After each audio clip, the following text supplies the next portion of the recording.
नमस्कार दोस्तों, स्वागत है आपका आज के मुख्य समाचार में, जिसमें सबसे पहली बड़ी खबर में आपको बताएंगे कि कोर्ट से भाजपा को लगा बड़ा झटका। पीएम की सुरक्षा में सेंध के मामले में केंद्र को झटका। सुप्रीम कोर्ट ने भंग कर दी है केंद्र की जांच समिति। जी हां दोस्तों, बेहद बड़ा नुकसान हुआ है भाजपा को। दूसरी बड़ी खबर में आपको बताएंगे कि ओम प्रकाश राजभर का बड़ा दावा, यूपी में बीजेपी अगर 50 सीट भी जीत जाए तो बहुत है, और इसी के साथ खोल दी भाजपा की पोल। तीसरी बड़ी खबर में आपको बताएंगे कि अखिलेश यादव का योगी सरकार पर बड़ा आरोप, सपा के जनाधार वाले इलाकों में इंटरनेट स्पीड कम कर रहा है प्रशासन।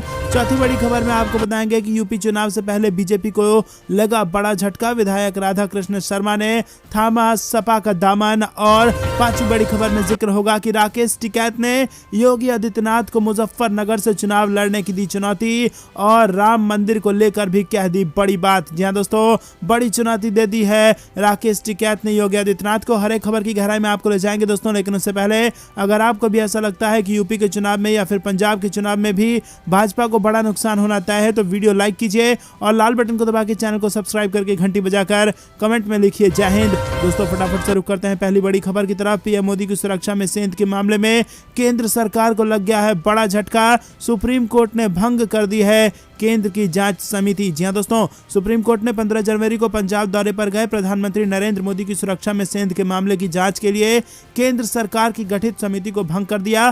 पंजाब सरकार की तरफ से केंद्र की जांच समिति की निष्पक्षता पर संदेह उठाने के बाद सुप्रीम कोर्ट ने यह फैसला लिया है, और इसके साथ ही शीर्ष अदालत ने एक स्वतंत्र जांच समिति का गठन कर दिया है, जिसकी अगुवाई सुप्रीम कोर्ट के ही रिटायर्ड जस्टिस करेंगे। दोस्तों, मुख्य न्यायाधीश एनवी रमन्ना, जस्टिस सूर्यकांत और हेमा कोहली की बेंच ने सुप्रीम कोर्ट के सीनियर एडवोकेट मनिंदर सिंह की याचिका पर यह बड़ा आदेश दिया। इसी के साथ दोस्तों आपको बता दें कि कोर्ट ने केंद्र से पूछा कड़ा सवाल। जी हां दोस्तों, सुप्रीम कोर्ट ने मामले में जो शुक्रवार को सुनवाई हुई थी उसे आगे बढ़ाया, और सुनवाई के दौरान सुप्रीम कोर्ट ने केंद्र के रवैये पर नाराजगी भी जाहिर की। दोस्तों रुक करते हैं अगली बड़ी खबर की तरफ। ओम प्रकाश राजभर का दावा, बीजेपी 50 सीट जीत जाए तो भी बहुत है। जी हां दोस्तों, उत्तर प्रदेश में भाजपा की बुरी हालत होती जा रही है। दरअसल दोस्तों, यूपी में विधानसभा चुनाव की तारीखों की घोषणा होते ही सरगर्मियां और तेज हो चुकी है, और इसी बीच सुहेलदेव, भारतीय समाज पार्टी के राष्ट्रीय अध्यक्ष ओम प्रकाश राजभर ने दावा किया है कि किसान खेत में डंडा लेकर खड़ा है और भाजपा इस बार 50 से ज्यादा सीट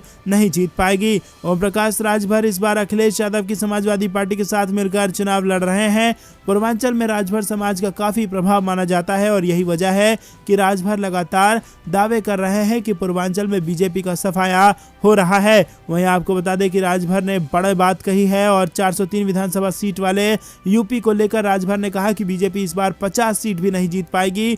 मऊ, आजमगढ़ और मिर्जापुर जैसे जिलों के नाम गिनाए और दावा किया कि इन जिलों में भाजपा का खाता भी नहीं खुलेगा, जमानत जब्त हो जाएगा। रुक करते हैं अगली बड़ी खबर की तरफ। अखिलेश यादव का योगी सरकार पर बड़ा आरोप, सपा के जनाधार वाले इलाकों में इंटरनेट स्पीड कम कर रही है प्रशासन। जी हां दोस्तों, उत्तर प्रदेश चुनाव के ऐलान के साथ ही राज्य में आरोप प्रत्यारोप का दौर शुरू हो गया है। राज्य में चुनाव आयोग ने 15 जनवरी तक डिजिटल कैंपेन करने को कहा है, क्योंकि राज्य में कोरोना के मामलों में तेजी से इजाफा हो रहा है। वहीं अब समाजवादी पार्टी ने डिजिटल अभियान को लेकर राज्य सरकार पर निशाना साधा है, और आरोप लगाया है कि समाजवादी पार्टी के जनाधार वाले जिलों में जिला प्रशासन इंटरनेट का खेला कर रहा है। वहीं एसपी के चुनावी रणनीतिकारों ने डिजिटल मीडिया में छोटे वीडियो को प्रसारित करना शुरू कर दिया है, क्योंकि इससे लोगों को इसे डाउनलोड करने में आसानी होगी और उसका डाटा भी कम लगेगा। इसके साथ ही पार्टी ने घर घर जाकर प्रचार भी शुरू कर दिया है।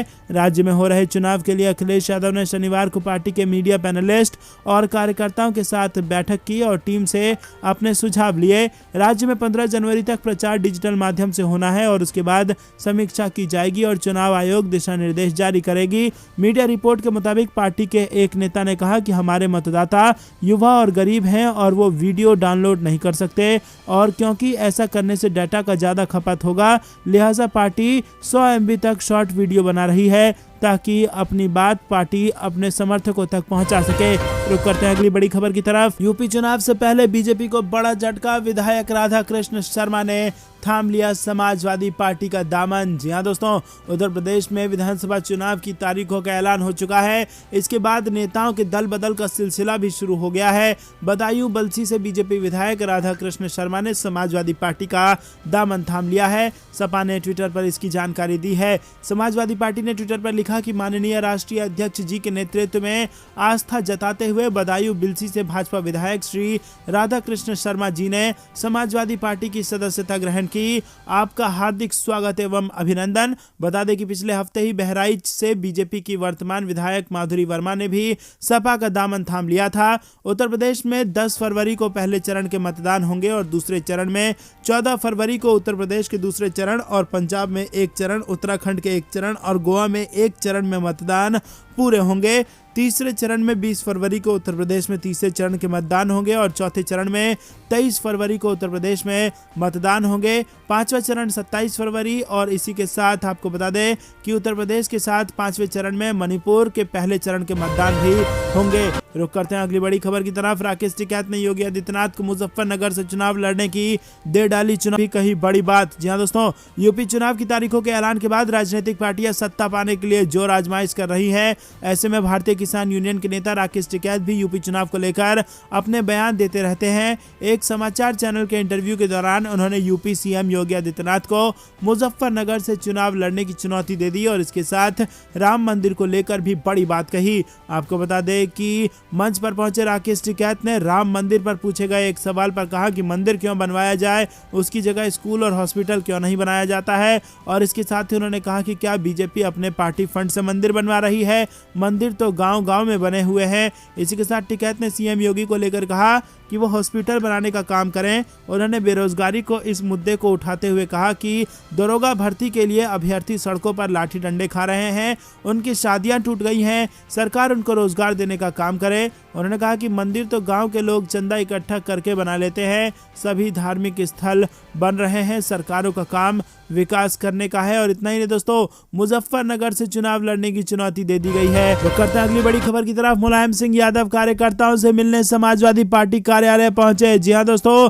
समाजवादी पार्टी के यहां पर कार्यकर्ताओं में जबरदस्त जोश भरने पहुंच गए हैं नेताजी मुलायम सिंह यादव। लखनऊ में सोमवार को समाजवादी पार्टी के संस्थापक और सपा नेता मुलायम सिंह यादव पार्टी कार्यालय पहुंचे और इस दौरान समर्थकों ने उनका जोरदार स्वागत किया, साथ ही समर्थन में जमकर नारेबाजी की गई। इस दौरान मुलायम सिंह यादव ने कार्यकर्ताओं का अभिनंदन स्वीकार किया। बता दें यूपी में विधानसभा चुनाव को लेकर सपा समेत सभी पार्टियां तैयारियों में लगी हुई है। रुक करते हैं अगली बड़ी खबर की तरफ। बंगाल भाजपा में भगदड़ का दौर, केंद्रीय मंत्री के बाद अब विधायक ने छोड़ दिया व्हाट्सएप ग्रुप। जी हां दोस्तों, विधानसभा चुनाव के बाद पश्चिम बंगाल में भारतीय जनता पार्टी को एक के बाद एक कई झटके लग रहे हैं। कई बड़े नेताओं ने पार्टी का साथ छोड़ दिया है और अपनी राह अलग कर ली है।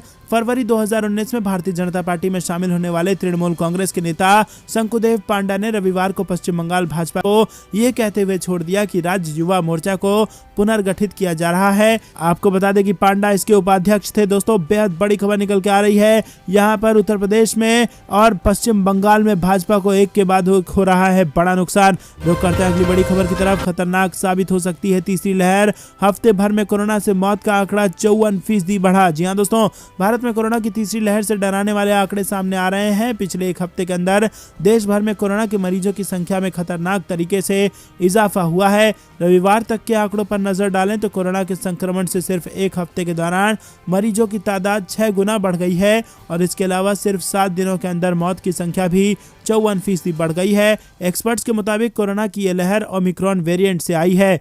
3 से 9 जनवरी के बीच भारत में कोरोना के 7.8 लाख केस आए हैं और ये पिछले हफ्ते की तुलना में 6 गुना ज्यादा है। पिछले हफ्ते ये संख्या सिर्फ 1.3 लाख थी। इससे पहले 27 दिसंबर से 2 जनवरी के बीच संक्रमण में 2.8 गुने का इजाफा देखा गया था। कोरोना के संक्रमण की रफ्तार इस बार कितनी ज्यादा है, इसका अंदाजा इस बात से लगाया जा सकता है कि दूसरी लहर के दौरान 1.3 लाख से 7.8 लाख केस पहुंचने में करीब 5 हफ्ते का समय लगा था, लेकिन इस बार महज 1 हफ्ते में ही सारे रिकॉर्ड टूट गए हैं। रुक करते हैं अगली बड़ी खबर की तरफ। हरिद्वार धर्म संसद में हेट स्पीच मामला सुप्रीम कोर्ट पहुंचा। चीफ जस्टिस ऑफ इंडिया बोले जल्द मामले की सुनवाई करेंगे। जी हां दोस्तों, पटना हाईकोर्ट की पूर्व जज जस्टिस अंजना प्रकाश और पत्रकार कुरबान अली ने दाखिल की है याचिका में मुसलमानों के खिलाफ हेट स्पीच की एसआईटी से स्वतंत्र, विश्वसनीय और निष्पक्ष जांच की मांग की गई है। रुक करते हैं अगली बड़ी खबर की तरफ। 50 लाख वाहन चालकों को दिल्ली सरकार का अल्टीमेटम, सड़क पर उतरे तो जब्त हो जाएगी गाड़ियां। जी हां दोस्तों, आपको बता दें कि उम्र पूरी कर चुके वाहन मालिकों की बेरुखी को देखते हुए दिल्ली परिवहन विभाग ने वाहनों के स्क्रैप कराने के संबंध में एक बार फिर लोगों से कहा है कि अपने ऐसे वाहनों को स्क्रैप करा लें जिनके परिचालन की उम्र सीमा पूरी हो चुकी है। रुक करते हैं अगली बड़ी खबर की तरफ। प्रकाश राजभर का बड़ा बयान, बीजेपी के 1.5 दर्जन मंत्री उनके संपर्क में और सैकड़ों विधायक घूम रहे हैं। जी हां दोस्तों, उत्तर प्रदेश विधानसभा चुनाव 2022 की तारीखों का ऐलान होने के साथ ही राज्य में सियासी हलचल भी तेज हो गई है। शनिवार को खबर आई कि बीजेपी नेता दयाशंकर सिंह ने सुहेलदेव भारतीय समाज पार्टी के राष्ट्रीय अध्यक्ष ओम प्रकाश राजभर से मुलाकात की है। खुद सिंह ने कुछ पत्रकारों के साथ बातचीत में इस मुलाकात की पुष्टि की, लेकिन ओम प्रकाश राजभर से जब एक चैनल के पत्रकार ने पूछा कि आपके भी पाला बदलने की अटकलें हैं, इस सवाल पर राजभर ने जो जवाब दिया वो बेहद चौंकाने वाला है। ओम प्रकाश राजभर ने सीधा सीधा कहा कि भाजपा के कई नेता टिकट के लिए इधर उधर घूम रहे हैं और कई सारे मेरे संपर्क में हैं। तो दोस्तों, भाजपा के लिए बेहद बड़ा झटका देने वाली ये खबर है, क्योंकि भाजपा के नेता यहां पर असंतुष्ट बताए जा रहे हैं। रुक करते हैं अगली बड़ी खबर की तरफ। पीएम की सुरक्षा में चूक पर पंजाब के मुख्यमंत्री चन्नी का बयान, पंजाब में नफरत से यूपी चुनाव जीतना चाहती है भारतीय जनता पार्टी। जी हां दोस्तों, पंजाब के फिरोजपुर में प्रधानमंत्री की सुरक्षा के साथ हुए खिलवाड़ मामले में सीएम चन्नी ने कहा है कि मैं अपने लोगों के खिलाफ कोई सख्त कार्रवाई नहीं करूंगा। हम प्यार से लोगों को हटाते हैं, हमारी बदनामी करने की कोशिश की जा रही है। आचार संहिता लगने के बाद पंजाब के मुख्यमंत्री चरणजीत सिंह चन्नी ने इंटरव्यू में कहा कि प्रधानमंत्री मोदी जी की विजिट के लिए सुरक्षा के पुख्ता प्रबंध किए गए थे। मैं प्रदर्शन कर रहे किसान और पंजाबी पर कार्रवाई नहीं करूंगा।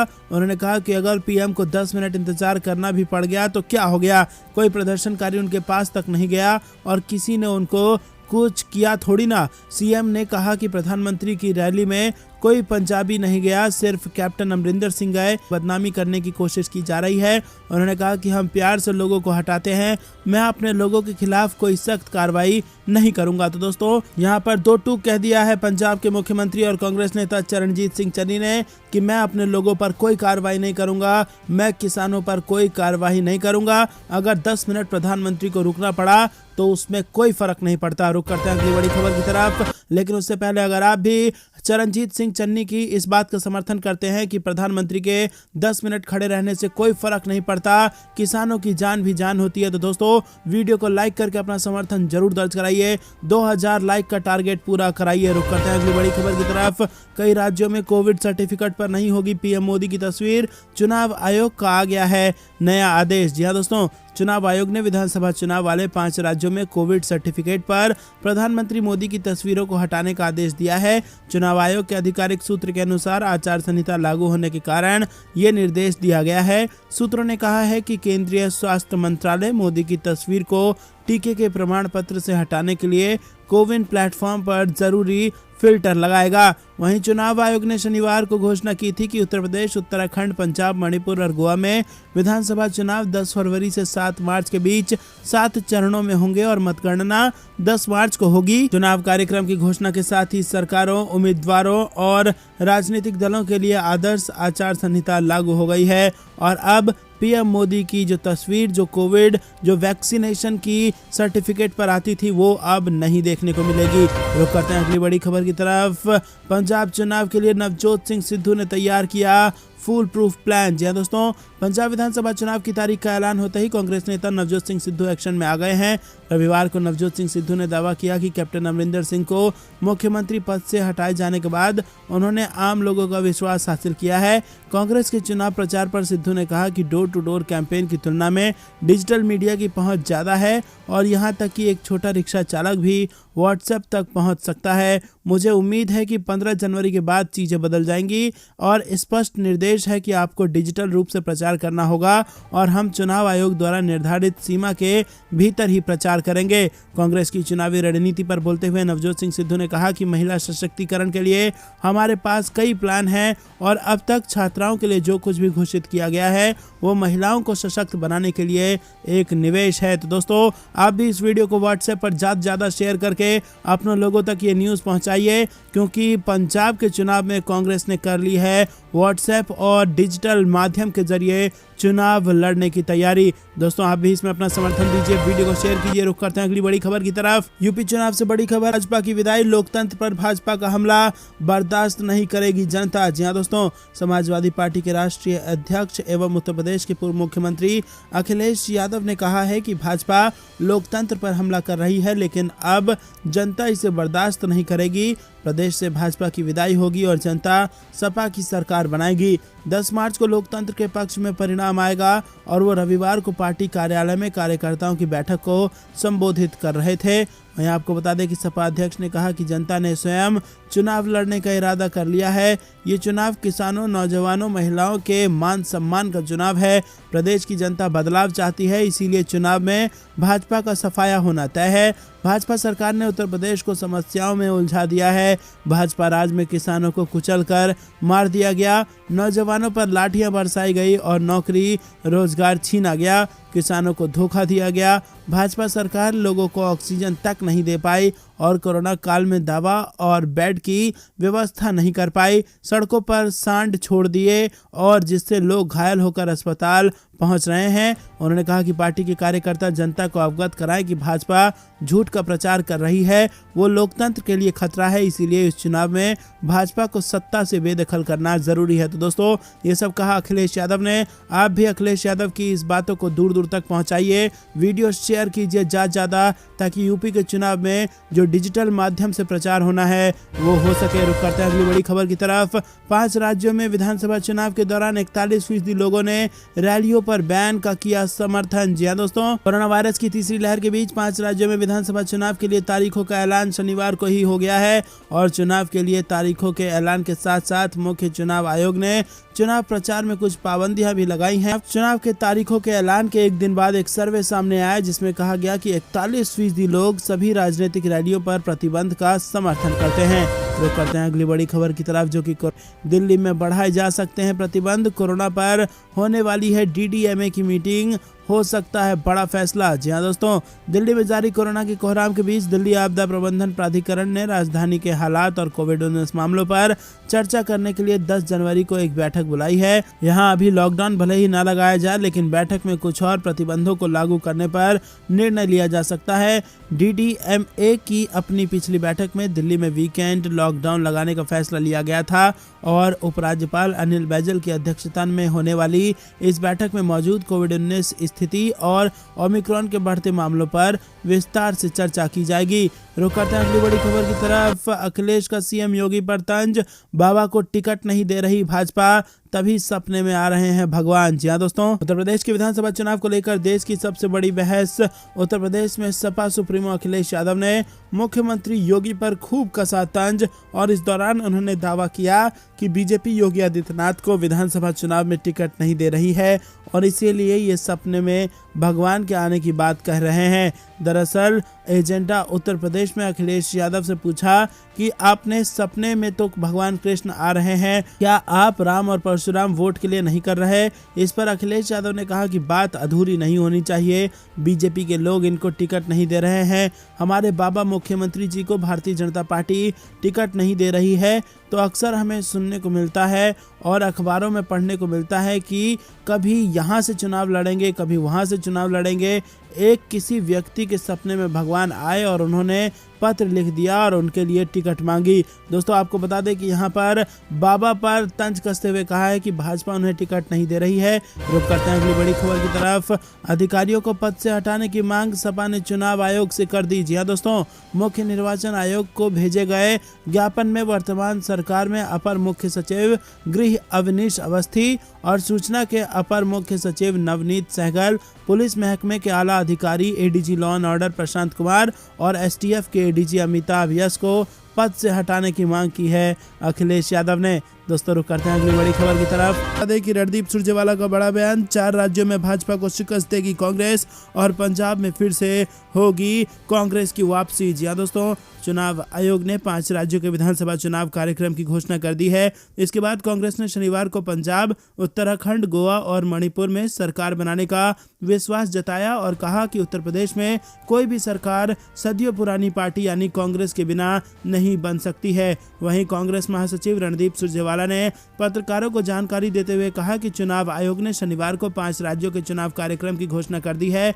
लेकिन परिणाम बहुत पहले ही तय हो चुके हैं। उन्होंने कहा कि कांग्रेस पार्टी का हर कार्यकर्ता और हर नेता सभी 5 राज्यों में ये चुनाव मजबूती से लड़ेगा और 4 में भाजपा को शिकस्त भी देगा। वहीं पंजाब में एक बार फिर से कांग्रेस की जीत होगी और अब 5 राज्यों की जनता के पास ये सुनहरा मौका है। आओ और भाजपा व महंगाई को हराओ। सुरजेवाला ने कहा कि पेट्रोल, डीजल, रसोई गैस, खाना पकाने का तेल, दाल और दैनिक वस्तुओं की कीमत ने लोगों का जीवन मुश्किल बना दिया है, तो लोगों के पास ये मौका है कि वोट की चोट देकर भाजपा से अपना तो दोस्तों ये थी दिन भर कुछ बेहतरी और बड़ी खबरें। तक बने रहने के लिए बहुत बहुत धन्यवाद। देख रहे थे आपका अपना चैनल जय हिंद जय भारत।